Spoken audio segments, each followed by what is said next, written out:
I never imagined a simple family disagreement could spiral into something so dark until the day my son-in-law demanded my daughter sell her house. I thought it was just greed, just another overbearing man thinking he could control our lives. But what I found hidden in her safe, it changed everything. It exposed secrets so shocking, so devastating, that the very man who tried to manipulate my family would not only regret it, he would pay in ways he could never imagine. And it all started with one small, seemingly innocent discovery. My name is Robert, and I am 52 years old. I've always been a man of routine, a man who believes in hard work, honesty, and protecting the people I love. My daughter, Emily, is 27, kind-hearted, fiercely independent, and the most important person in my life. Her happiness has always been my priority, and I have spent countless hours making sure she had every opportunity to succeed. Her husband, David, on the other hand, has always been difficult. From the moment they met, there was something about him that put me on edge. He had this way of smiling that did not reach his eyes, a charm that fooled everyone except me. Emily had bought a beautiful house a few years ago, a place she dreamed of calling her own. She worked tirelessly, saved every penny, and poured her heart into it. David, however, seemed to believe that property and possessions were the ultimate markers of power. He made offhand comments at family dinners, subtle digs about Emily's finances, but it was always under the guise of concern. At first I brushed it off, telling myself I was being paranoid, but one evening, everything became painfully clear. I was at Emily's house helping her with some minor repairs when David dropped the bomb. He wanted her to sell the house. Just like that. He argued it was financially smart that they could live somewhere smaller, invest elsewhere. But the tone in his voice was not one of reason, it was a command. It was the same tone a predator uses when he smells weakness, when he expects compliance. My blood boiled in that moment. This was not about practicality, this was about control. He wanted to strip my daughter of something she had worked her entire adult life to achieve. I remember sitting in the living room, the dim glow of the evening sun filtering through the curtains, watching the subtle smirk on his face. Every word he spoke dripped with entitlement. I could feel the tension in my chest, a tight knot that made it hard to breathe. Emily looked down at her hands, silent, torn between the man she loved and the home she had built with her own sweat. My heart ached for her. I wanted to leap across that room, grab him by the collar, and tell him exactly what I thought of him, but I did not. I had learned long ago that acting impulsively only gives the arrogant power over you. That night, I could not sleep. I lay awake in my own bedroom, the ceiling fan humming softly above me, thinking about the injustice that had unfolded. How could a man like David, someone so arrogant and manipulative, dare to dictate the life of my daughter? I remembered all the small instances, all the subtle manipulations he had used, questioning her decisions, undermining her confidence, making her feel guilty for choosing independence. I had witnessed it all, but now it was clear that he had crossed a line. And then something caught my eye. Emily had a small, old safe tucked away behind a painting in her study. It had always been there, a quiet presence in the corner of the room, and I had never thought much of it. But that night, a thought gnawed at me like a persistent shadow. What if Emily had something hidden in there? Something that would show the kind of man David really was. My curiosity was mixed with dread. I did not know what I would find, but I knew, deep down, that this small safe might hold the key to everything. In that moment, I made a decision. I would not stand by and watch my daughter be manipulated, coerced, or controlled. I would protect her. I would uncover the truth, and, if necessary, I would make sure that David faced the consequences of his actions. Little did I know, what I was about to discover inside that safe would destroy the life of the man who thought he could control us all. If you have ever felt powerless while someone tried to control your life or the people you love, hit that like button and subscribe. This story will show you how patience, courage, and strategy can turn the tables in the most satisfying way. Stick around, because what happens next will shock you, and it proves that justice, when earned, can be sweeter than anyone ever imagines. The days that followed were unbearable. David's behavior escalated in ways that were subtle but deliberate, like a storm creeping closer while the sky darkens. At every family gathering, at every casual dinner, he found ways to undermine Emily. A comment about how expensive the house was, a passing remark about how she could never handle a mortgage on her own, a sly joke about how foolish she was for wanting independence. Each word landed like a hammer on her confidence, and I could see it chip away at her spirit. I felt powerless in those moments, forced to sit silently as he eroded the happiness of the person I loved most. One evening, I went over to help Emily with a leak in the kitchen sink. As I tightened the pipes, I watched him hover in the doorway, offering his helpful advice, but his eyes were calculating, sharp, predatory. He praised me in front of Emily in a way that made me feel small, condescending, like he was the one in control. I could feel my hands trembling, gripping the wrench tighter than necessary. Every fiber of my being screamed at me to confront him, but I knew he wanted that. He thrived on confrontation, on proving dominance. Emily began to change. She was quieter, hesitant, constantly second-guessing herself. I saw the fear in her eyes when David entered the room, the way she flinched at his tone, even when it was mild. It was subtle, almost imperceptible to the casual observer, but I could not unsee it. My blood boiled every time I noticed it. I began documenting everything, keeping a mental ledger of every slight, every manipulative move. Every time he tried to make her doubt herself, I felt the fire of revenge ignite a little more. Then came the ultimatum. He cornered Emily in the living room, the afternoon sun casting long shadows across the floor, his voice low but firm, demanding she list the house for sale within 30 days. No explanations, no compromise. He left her in tears and walked out as if he had done nothing wrong.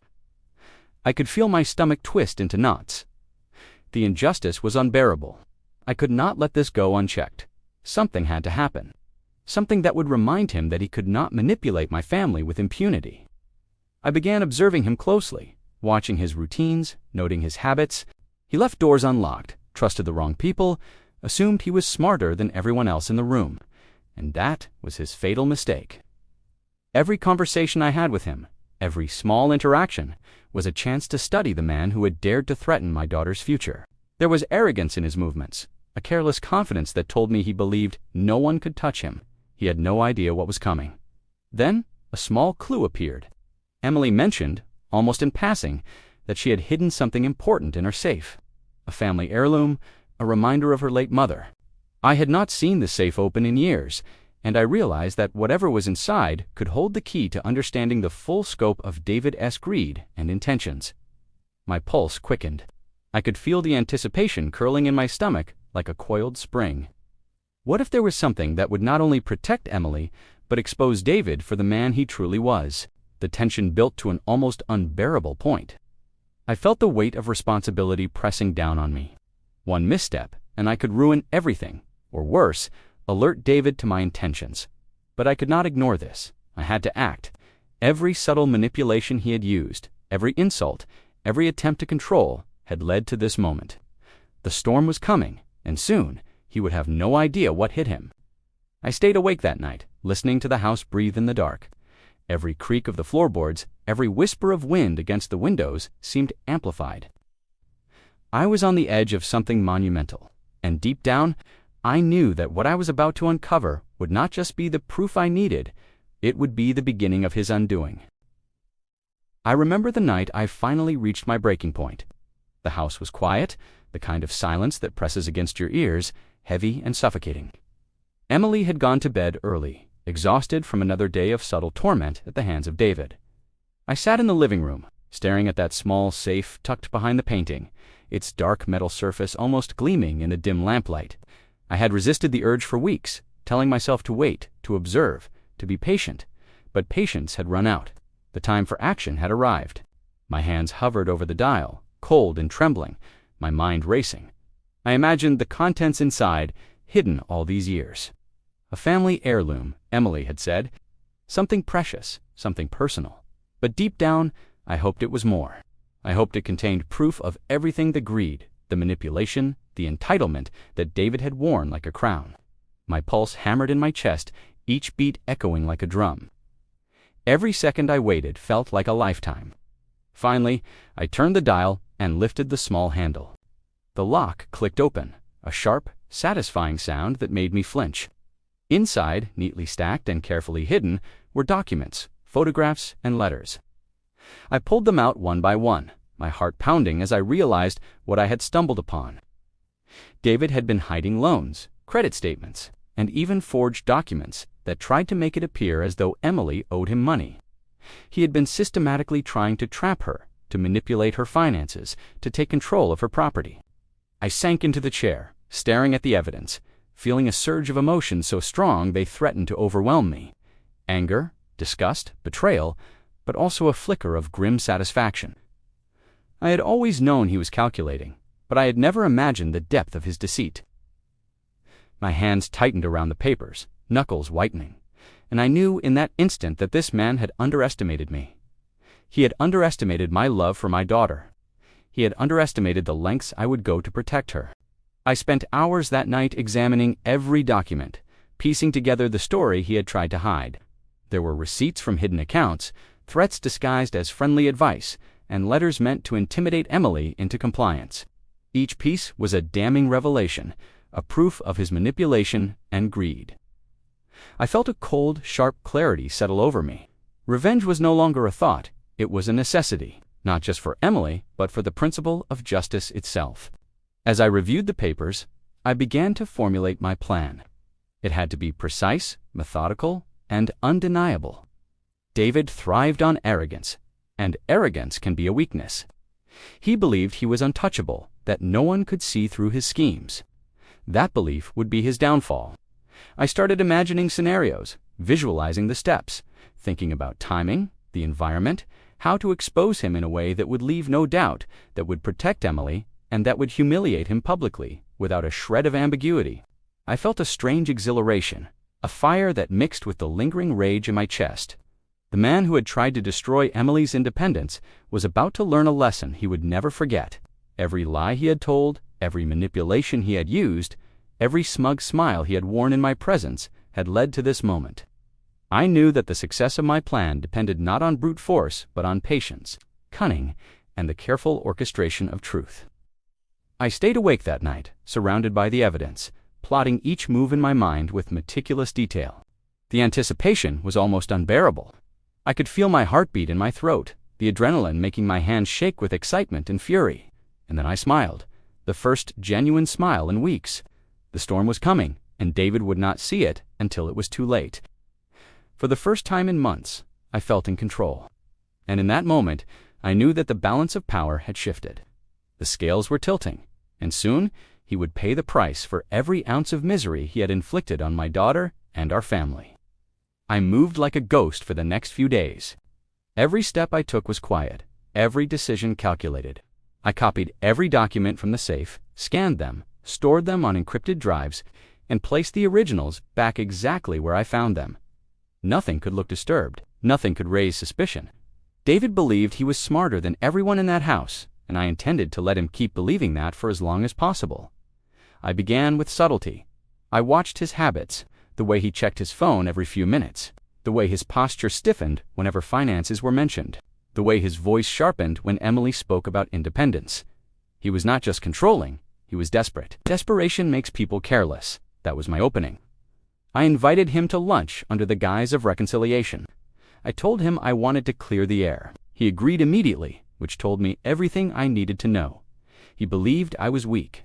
He believed I was trying to submit, that arrogance was almost painful to witness. We sat in a quiet restaurant, soft jazz playing in the background, sunlight spilling through tall windows. He smiled as if he had already won. "You seem calmer," he said, stirring his drink. "I was worried you were taking things personally." I leaned forward slightly.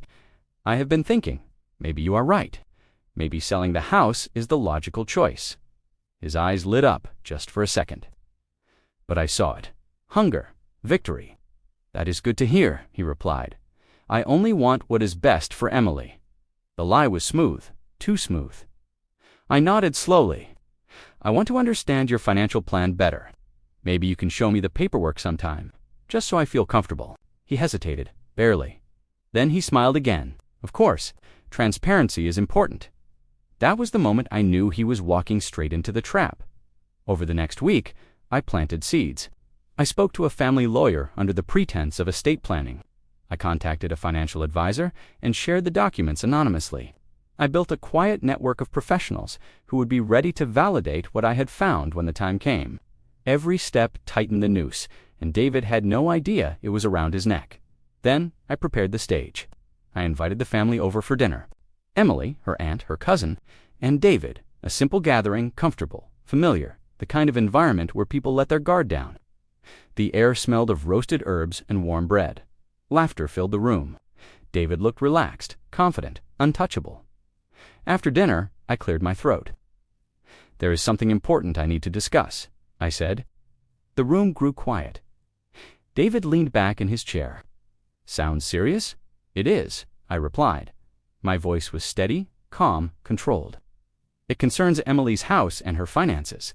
Emily looked at me, confusion in her eyes. "Dad." I met her gaze. "Do you trust me?"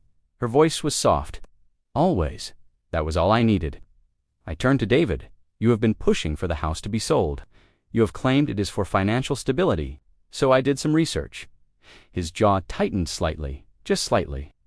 I placed the first document on the table, then the second, then the third. Each one landed like a gunshot in the silence. His smile faded. "What is this supposed to be?" he asked. "Loan records," I said. "Hidden accounts, forged acknowledgments of debt. Documents designed to make it look like Emily owes you money." Emily gasped. "What?" David stood abruptly. "This is insane." I opened my laptop and turned the screen toward him. "These have been reviewed by a financial advisor and a lawyer. They confirm fraud." The room felt like it was shrinking. The air thickened. David's breathing became shallow. "You went through my private things," he snapped. "I went through what you hid in my daughter's safe," I replied. "And now the truth is out." Emily stood, trembling. "You lied to me." David looked at her, his voice cracking. "I was trying to protect us." "No," I said firmly. "You were trying to own her." Silence exploded between us. His confidence collapsed in real time. His shoulders sagged, his hands shook. I leaned closer. "You can walk away quietly and sign a legal separation. Or these documents go to the authorities tomorrow." He swallowed hard. "You would destroy me." I met his eyes. "You destroyed yourself the moment you tried to control my daughter." The tension was unbearable. Every heartbeat felt like thunder. The room waited for his decision. And in that moment, I knew the power had fully shifted. The following morning, David's world began to unravel in ways he could never have imagined. I had delivered him the ultimatum the night before, and now it was time for the consequences to take shape. I watched from a distance as he entered his office, unaware that I had already contacted the authorities and the financial institutions involved. Every move he made was being quietly documented. Every phone call, every attempt to cover his tracks, captured like a slow-motion spectacle of his undoing. He sat at his desk, flipping through papers, and I could see the subtle tremor in his hands. The arrogance was gone. In its place was panic, raw and unfiltered. He opened an email from the bank, his eyes widening as he scanned the contents. Accounts frozen. Loans invalidated, fraud reported. The walls of his carefully constructed empire were collapsing, and I could see the disbelief painted across his face. I stayed hidden, invisible, letting him stew in the reality he had created for himself. Then came the phone call from the family lawyer. David picked up, his voice tight, brittle. I could almost hear the crack in his confidence as the lawyer calmly explained the legal ramifications of his actions. Every forged document, every deceitful claim was now a matter of public record. There was no way to escape it. No manipulation, no charm, no excuses would save him. I allowed myself a small smile, one that was quiet, contained, but full of satisfaction. It was the kind of smile that comes after years of frustration, after watching someone push the boundaries of cruelty without consequence, finally finding validation in the scales of justice. My hands were steady, my breathing even, but inside, a storm of relief and triumph raged. I had protected my daughter, and I had reminded the world and David that actions have consequences. The humiliation was not just legal, it was personal.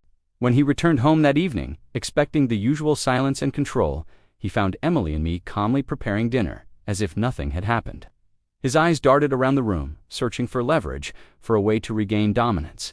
There was none. Every attempt at intimidation, every smirk, every subtle threat had been stripped away. He was powerless. Emily approached him, her posture upright, voice steady. "Your attempts to control me have failed," she said. "The house is mine, the finances are mine, and your lies are exposed. You do not get to decide my life anymore."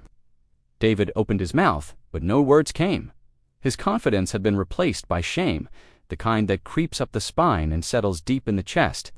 I watched as he sank into a chair, shoulders slumping, defeated. It was the kind of defeat that cannot be faked or ignored. I had witnessed many things in my life, but this, seeing him, stripped of his false power, exposed for who he truly was profoundly satisfying. I allowed myself to breathe, slowly, deeply. Relief washed over me, warm and steady, filling the spaces that had been tight with tension for months.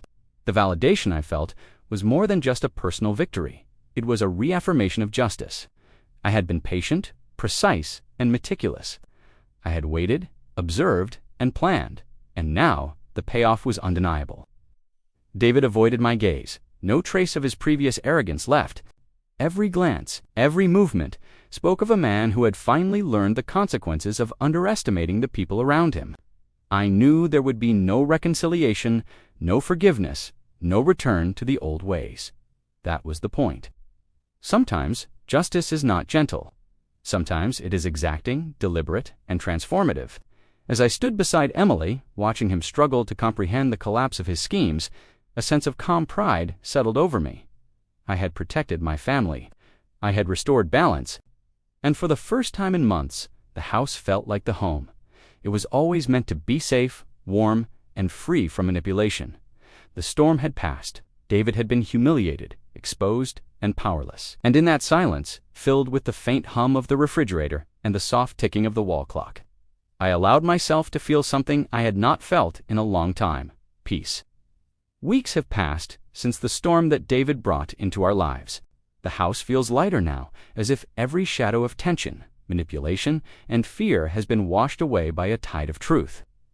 Emily moves through the rooms with a confidence that was absent before. Her laughter no longer tempered by anxiety, her gaze no longer clouded with doubt. I watch her sometimes from the kitchen doorway, smiling quietly to myself, and I realize that the real victory was never about revenge. It was about restoring balance, about reclaiming the dignity and independence that had been threatened. I think often about David, not with anger anymore, but with clarity. He is a man who thrived on control and illusion, and when those illusions were stripped away, he crumbled. The satisfaction I felt was not cruelty, was justice. He learned in the harshest possible way that manipulation carries a price, and that people who underestimate love, loyalty, and patience will eventually face consequences. Watching him confront the reality of his actions was a lesson in human arrogance and fragility. This experience has taught me more than just the power of planning and patience. It has reminded me that life will sometimes place injustice directly in your path, and the only way to protect what matters is through vigilance, courage, and moral clarity. I do not celebrate hatred or cruelty, but I do acknowledge that there are moments when standing still allows injustice to thrive. Taking deliberate, thoughtful action in those moments is not vengeance, it is responsibility. I reflect on my own emotions throughout this journey, the rage that burned like wildfire in my chest, the fear of failing Emily, the anticipation that coiled inside me like a tightly wound spring. Each feeling was necessary. Each drove me to act decisively, to uncover the truth, to protect my family. And when the storm had passed, when the evidence had done its work, I felt a profound release. It was the first time in months that I could breathe without the weight of tension pressing against my ribs. Emily and I often talk now, quietly, over tea in the mornings or during the soft glow of evening. She thanks me sometimes, but I tell her that the credit is hers. She endured David's manipulation, she trusted me, and she allowed truth to guide the outcome. The satisfaction of seeing her safe, empowered, and free is immeasurable. It is a reward that no material gain could match. I also think about the people who might watch this story and recognize themselves in our struggle.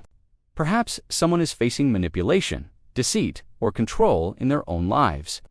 If there is one thing I want to share, it is this: do not underestimate your own strength. Observe, plan, and act with clarity. Protect those you love. Justice is not always swift, but when it arrives, it carries a weight that no arrogance or greed can withstand. The house is quiet now, filled with ordinary sounds: the hum of the refrigerator, the creak of floorboards as Emily moves through the rooms, the distant chirp of birds outside. Each sound feels like a reminder that peace is not accidentally, it is earned.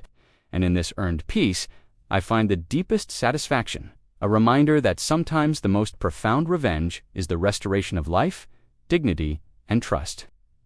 The world may continue to test us, but Emily and I now face it with certainty, with courage, and with the knowledge that injustice can be confronted and overcome. And as I stand by the window, watching the sunlight spill across the floor, I feel a sense of completion. The battle has ended, the lesson has been learned, and the house of our home has been reclaimed. If this story gave you chills, hit that like button, share it with someone who needs to hear a story of justice, and comment below with the most satisfying revenge you have ever witnessed. Subscribe for more gripping tales where patience, strategy, and courage lead to justice. Every story here is a reminder that standing up for what is right is always worth it.